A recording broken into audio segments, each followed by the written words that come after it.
it's my pleasure to introduce Jack Guerrero, the next Treasurer of the state of California.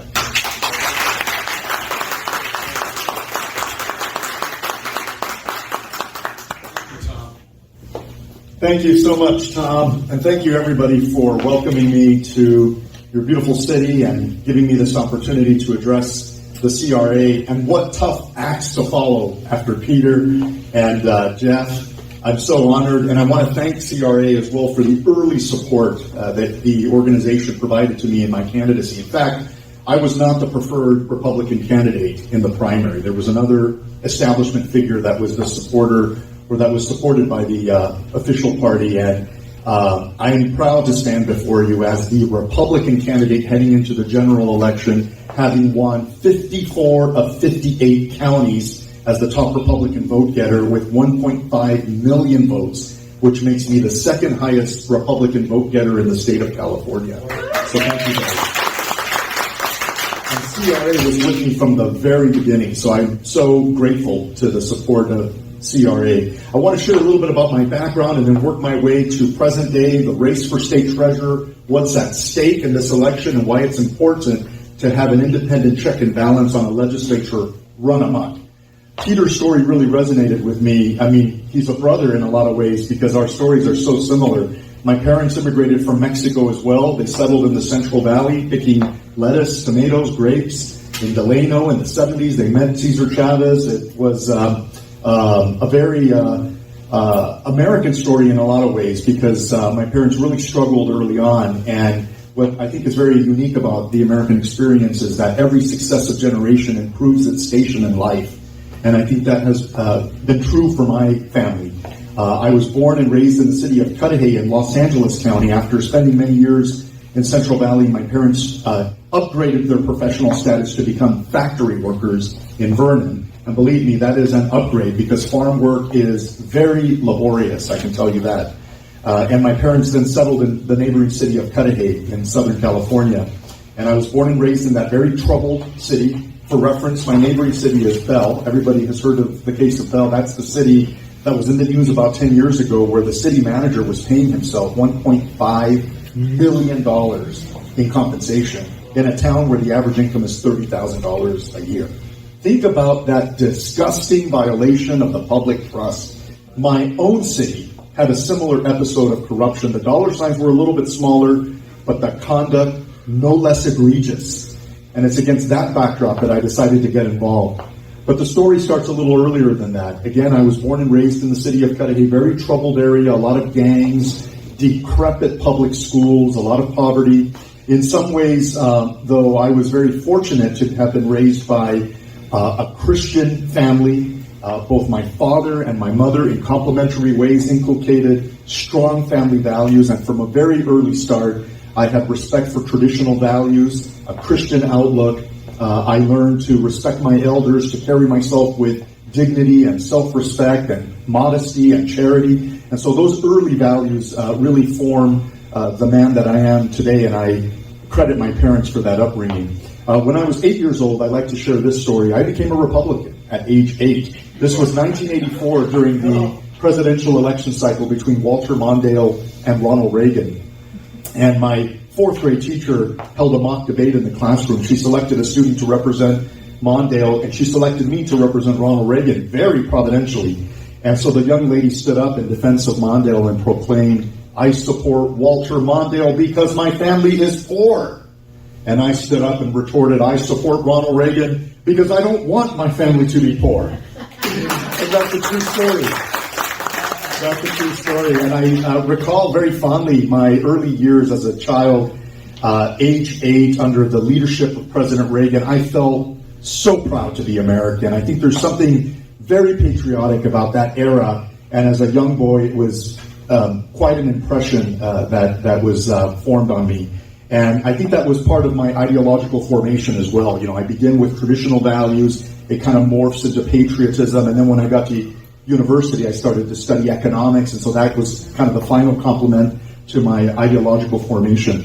My high school was absolutely decrepit. The school accountability report card coming out of the Department of Education ranked my high school in the bottom 10%.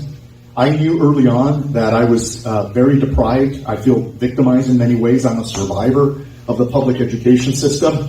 That's how I view it, because it was so bad. Yet, at the age of 14, I had to enroll at the local community college by night because the school, my high school, was just so inadequate. When I was 15 years old, I enrolled at the state university, also by night, so that I could take math classes and social science classes, and I would get on the bus, number 260, all the way down Atlantic for an hour. This is in the era before cell phones, and I was a skinny 15-year-old kid, and to this day, I blame my parents, how irresponsible of them for letting me get on a bus for an hour late at night.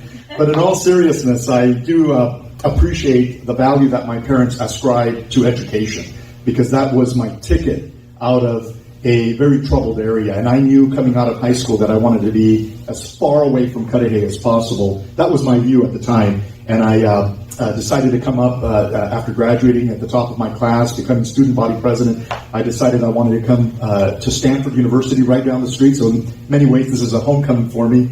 And I studied economics at Stanford University. I spent a year abroad at Oxford in the United Kingdom, where I was introduced to the history of economic thought. This was my foray into the classical economists like Frederick von Hayek and Adam Smith and David Ricardo and Milton Friedman. And it just opened my mind in many ways to the value of the free market and to the pernicious consequences of government meddling in the private sector.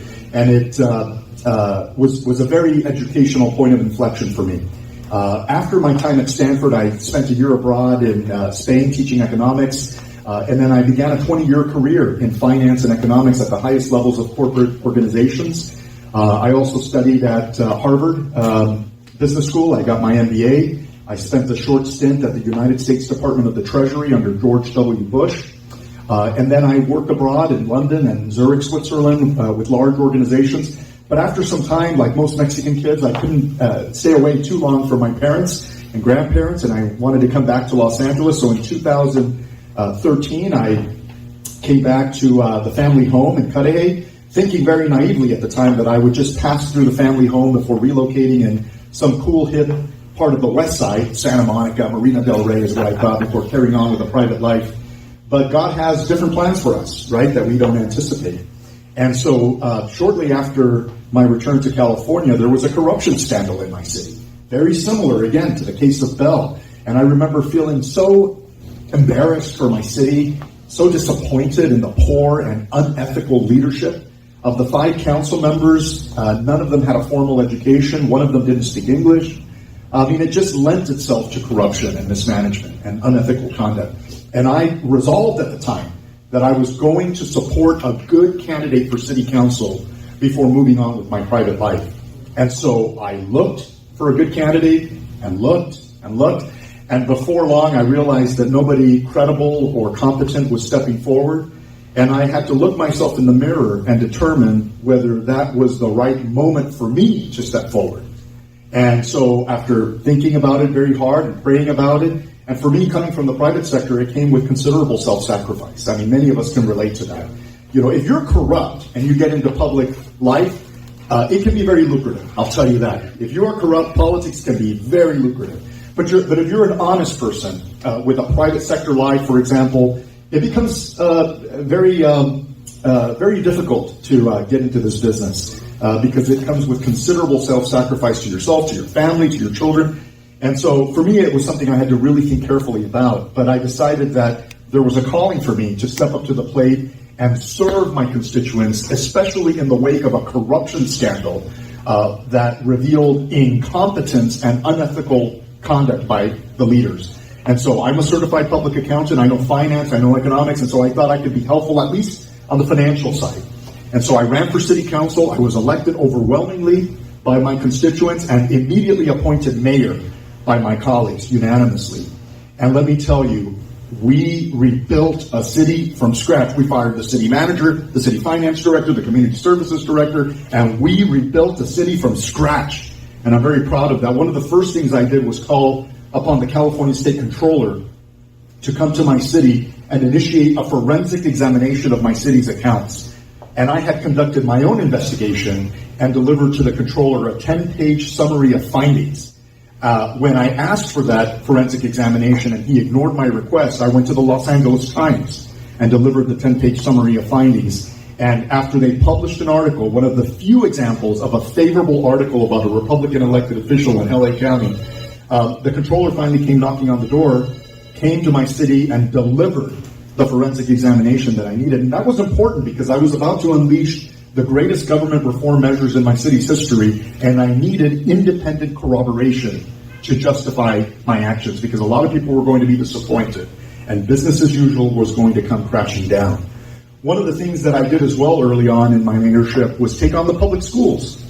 Very decrepit, and this is exceptionally personal to me, as I mentioned at the outset. Well, we had a troubled elementary school that was cheating the kids and was failing the parents.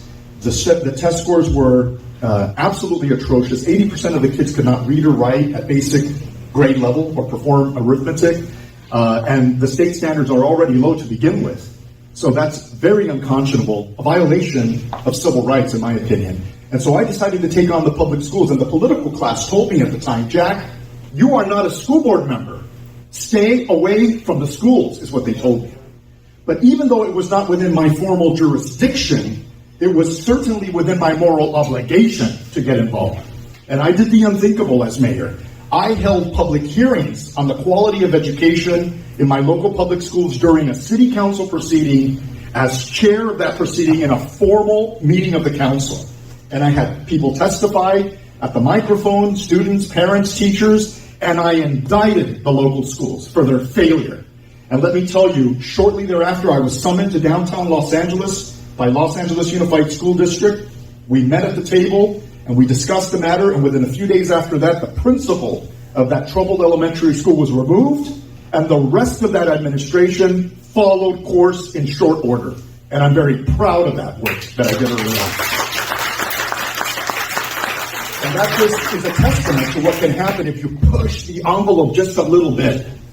And let me tell you, since then, I have advocated for conservative values across the board at every opportunity, lowering taxes and fees for my working class community, rooting out corruption in every manifestation, ensuring that the code enforcement department respected private property rights in our community. At every turn, conservative values across the board, balanced budgets, respect for public safety, etc. And let me tell you, I am the only Republican elected official representing my constituents at any level of government. And I am the only Republican elected official in a 7-city radius. For all intents and purposes, I'm the face of the Republican Party in Southeast Los Angeles County. And every time I seek re-election since my initial foray into politics, I have received overwhelming support from my constituents, on one occasion as the highest vote getter in the recorded history of my city. And I'm very proud of that. And why does that work for me? Because I speak to issues that resonate with ordinary people in my community. And I'm very, very proud of that and very humbled by the support, the public approbation for the work that I do. So let's fast forward a little bit to present day. I'm now running for California Treasurer because the stakes could not be greater in this election cycle. There are so many problems, so much financial neglect at all levels of state government. Let me talk about a few of the issues that are of concern for me. Public pensions. We've got an unfunded pension liability, ladies and gentlemen, in the state of California for the largest public pension funds, CalPERS, CalSTRS, and University of California, at a staggering $1 trillion. This is according to Stanford University economists who use a discount rate in measuring the valuation of this unfunded liability at something closer to what we call the risk-free rate of return. Now, fuzzy math politicians use a different rate, an unrealistically achievable rate closer to 7.5%. And when you use a more realistically achievable rate, you converge on a valuation of about $1 trillion of unfunded liabilities. This is essentially debt. It's obligations that we have over and above the present value of the assets. Now, for comparison, the size of the budget in the state of California, both general fund and all other funds, is about $300 billion, which means that we would have to shut down government tomorrow for the next 3 to 4 years and continue to tax you several times over just to recover from this gap. This is unconscionable. We are headed towards a catastrophic situation in the future if we continue on the present course. And so the solution begins with telling the truth. And as a member of these public pension boards, as treasurer, I have an influence over the valuation of this unfunded liability.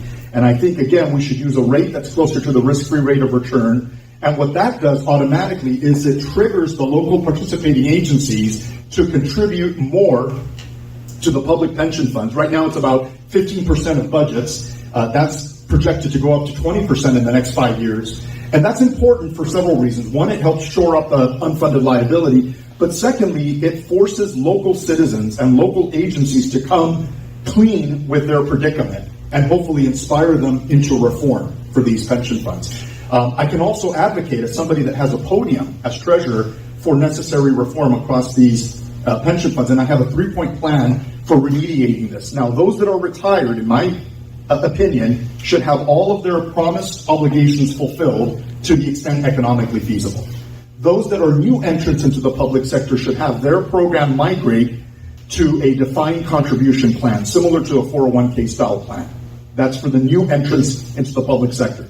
The most controversial group is the one in the middle, public employees today. What do we do about that group?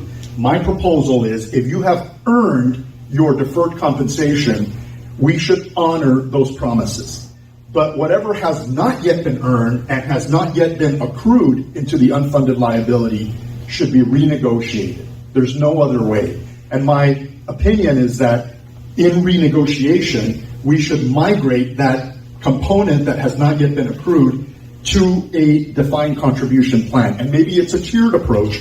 Those that are closer to retirement have a greater share of their unearned deferred compensation migrating or retaining a defined benefit plan, and those that are closer to employment have more of their unearned compensation, deferred compensation migrating to a defined contribution plan. So these are just some ideas to shore up the fund. If we do absolutely nothing, we are headed towards a disaster.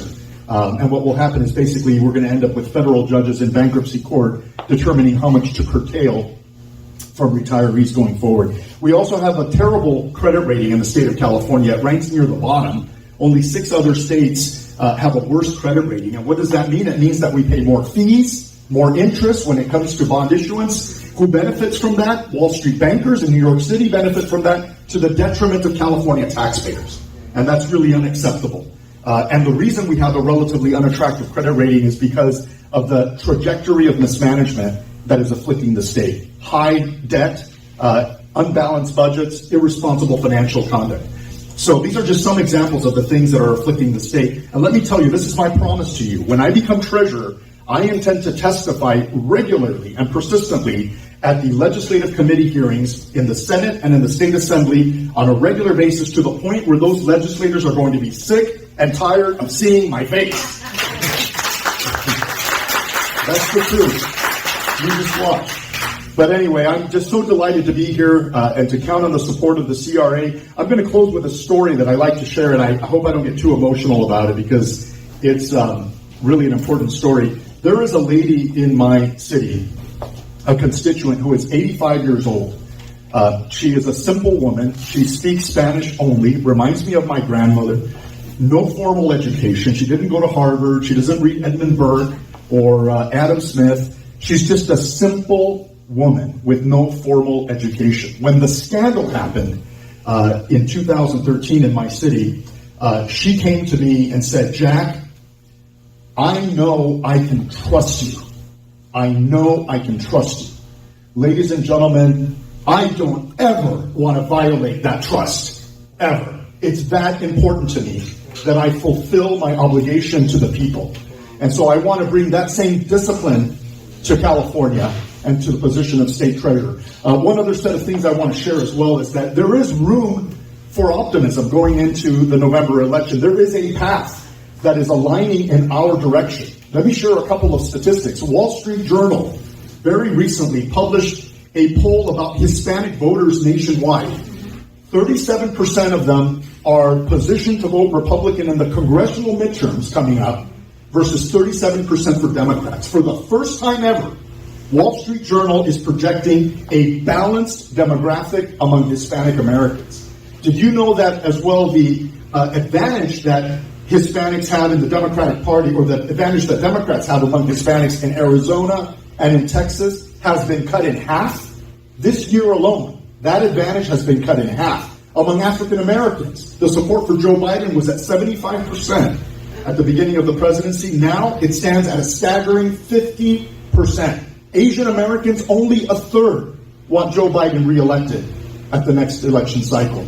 These are opportunities that we have before us. And I think that those communities that historically have not been part of the Republican Party are positioned to come our way. And the issues transcend inflation and economy, which, by the way, are the number one issues for Hispanic Americans in California, inflation. And let me tell you, Democrats have nobody to blame but themselves on inflation. But again, it transcends that. It's public safety. It's the decrepit public education system that we've got in California. And there was an article just a couple of days ago in the Los Angeles Times that the achievement gap between rich and poor in the state of California based on education has now increased more than ever before. The COVID lockdowns cheated our kids in ways that we will feel for the next generation.